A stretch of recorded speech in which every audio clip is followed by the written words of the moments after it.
ሄርሜላ ግን እኔ በዚህን ያክል ያስደሰተሽ ምንድነው? አቤል ራሱ ማለት ነው ይሄ አሽቃባጭ አለቅላቂ እድሜ ዘላለሙን የሚያለቀልቅ ወንድ በጣም ተደሰታችሁ። አረ ተረጋጉ፣ ደስታችሁን በልክ አድርጉት። ሰላም ሰላም ቤተሰብ እንዴት ናችሁልኝ? እንዴት ቆያችሁ? ሰላማችሁ ይብዛልኝ ቤተሰብ። እኔ እውነት ይሄን አልጠበቅኩም ነበር። እውነት አብርሽ እንደዚህ ይላል ብዬ አልጠበቅኩም ነበረ፣ ግን ደግሞ በማለቱ ምንም አልገረመኝም። እና ወዶችዬ ይሄን ቪዲዮ ስታዩ ላይክ እያደረጋችሁ ቤተሰብ ያልሆናችሁ ቤተሰብ እየሆናችሁ እኔ እንድታበረታቱኝ ይፈልጋሉ። የምር አበረታቱኝ።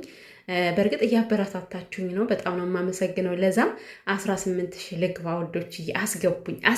ይሄን ማድረግ ምንም አያቅታችሁም።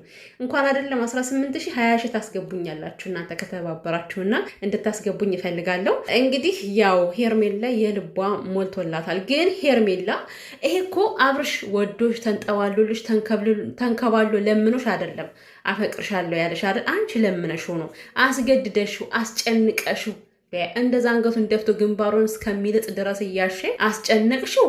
ፊትሽ ሁሉ የበርበሬ ዛላ እስከሚመስል ድረስ አፍንጫሽ ሳይቀር ማለት ነው እንደዛ ተቀጣጥሎ ቀይ መስሎ እንዴት ዝም ይበልሽ? ተጨነቀ እኮ ይሄ ልጅ። እና ያው ለአንቺ ከማዘን አንጻር ይመስለኛል አፈቅርሻለሁ ያለሽ እንጂ ይሄ ትክክለኛ ስሜት ነው ብዬ አላስብም። ምክንያቱም ትክክለኛ ስሜት ቢሆን ኑሮ የሚለውን ቃል አይጠቀምም። አንቺን ከሚደብርሽ፣ አንቺ ከምታለቅሽ፣ አንቺ ከሚከፋሽ እያለ ነው የሚያወራው አብርሽ።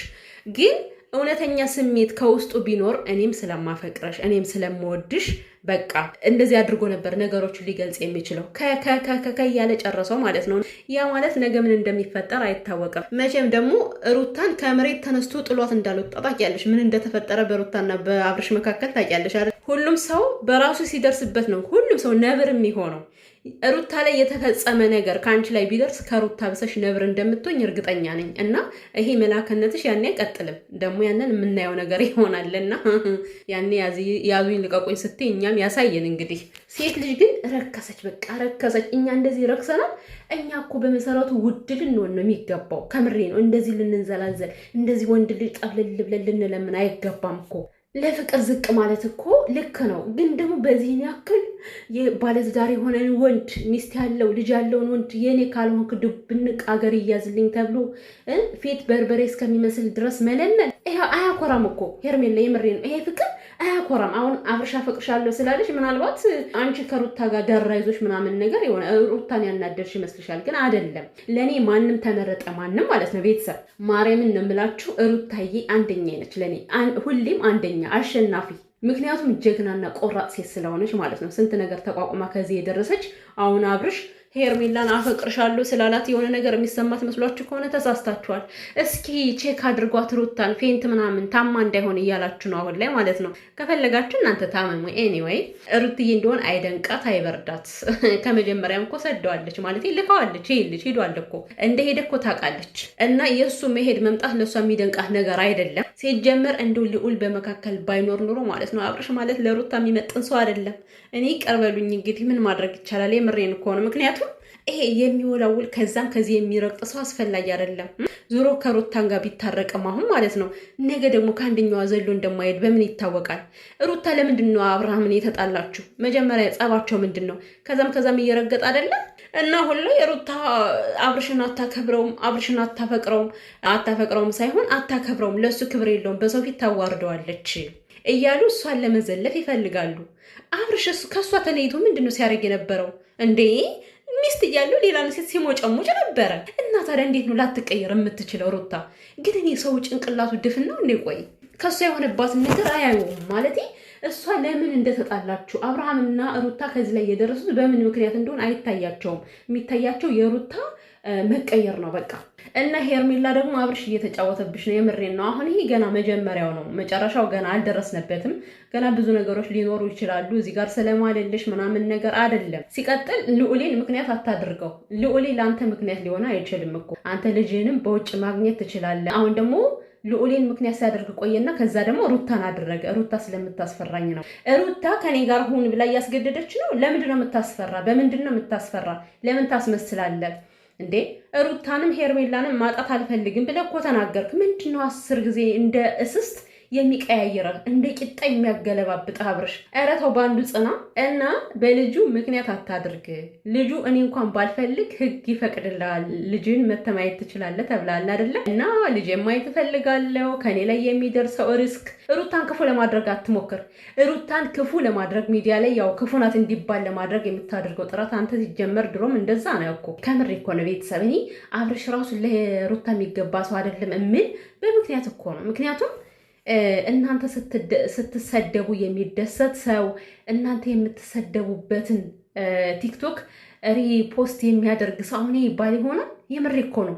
እንዲህ ቀረችብህ እንጂ አልቀረህባትም። በዚህ አጋጣሚ አብርሽ ከምሬ እኮ ነው። ለሩታ የሚያስፈልጋት ቆፍጠን ያለ ጀግና፣ የምሬ ነው፣ ቆራጥ፣ በቃ ህይወቱን ሰው የማያንቀሳቀሰው በራሱ የሚመራ ወንድ ነው። አብርሽ እንግዲህ ያው ከምታረገው አንጻር ነው ይሄን የምናገረው። ዝም ብሎ ወላዋይ በቃ የሆነ እንዴት ነው አንድ አቋም የሌለው ማለት ነው። ከዛችም ጥውልቅ ከዚህም ጥውልቅ። ወይ አብርሽ ወይ አብርሽ ወይ አብርሽ ያሳዝናል። ለማንኛውም እንግዲህ የውሸት ፍቅር ያዘልቅላችሁ። ከሄርሜላ ጋር እዛው ልጥቅ ብለህ የምትሰራ ከሆነም ጥሩ ነው። ከሩታ ላይ መሽለጥጥ ምናምን ነገር አያስፈልግም። ልጅ ማየት ከፈለግ በስነስርዓቱ ሂደህ ማየት ትችላለና ባለፈው ራሱ እንደዛ ካልጋ ውስጥ ገብተህ ስትቀመጥ የምር ሄርሜላን የምታፈቅራት ቢሆን ኑሮ ማለት ነው እኔ ፍቅረኛ አለኝ እኮ ትላት ነበር ለሩታ። ኧረ ያንተስ ማስመሰል ያንተስ ማስመሰል።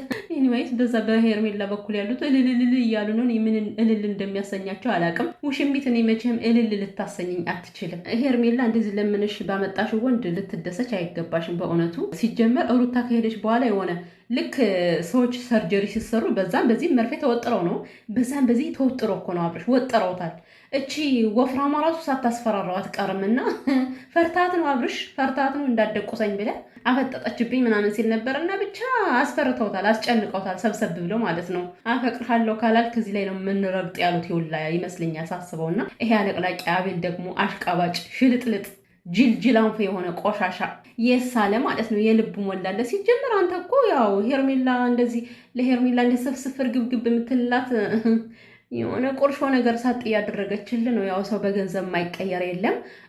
ያው አንተ የመቀየር ምክንያት ገንዘብ እስከሆነ ድረስ ምንም ማድረግ አይቻልም። ሩትዬ እኔ ጀግና ምንም እንዳይመስልሽ፣ ምንም አንቺ አሸናፊ ነሽ፣ ሁሌም አሸናፊ ማለት ነው። ልዑሌን የመሰለ ጀግና ወርቅ የሆነ ልጅ አንቺ ለአብርሽ ያስረከብሽ ጀግና ሴት ነሽና፣ ሴት ልጅ በነገራችን ላይ በጣም ቆራጥ ነች።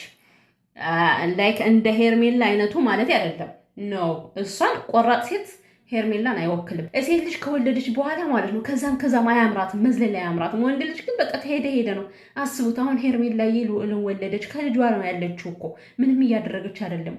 አብርሽ ግን ኧረ እኔ ስለ አብርሽማ ምን ልበል እኮ ያሳዝናል። ደግሞ ፍቅርን ስትናገር በኮንፊደንስ ተናገር። ምን ያንሾካሹካል? አትሰማም ድምፅ እዛው የምትንሾካሾከው ያው ሰምተናል እኮ ማርያምን ምናምን ያልከው አይደለ? ግን እምነቱ ደግሞ ለሄርሜላ ነው የሚወክለው። አንተ በማታምንበት እምነት ማልክ አልማልክ ምንም ማለት አይደለም። ምክንያቱም ለአንተ ምንም ስለማይሰራ ማለት ነው።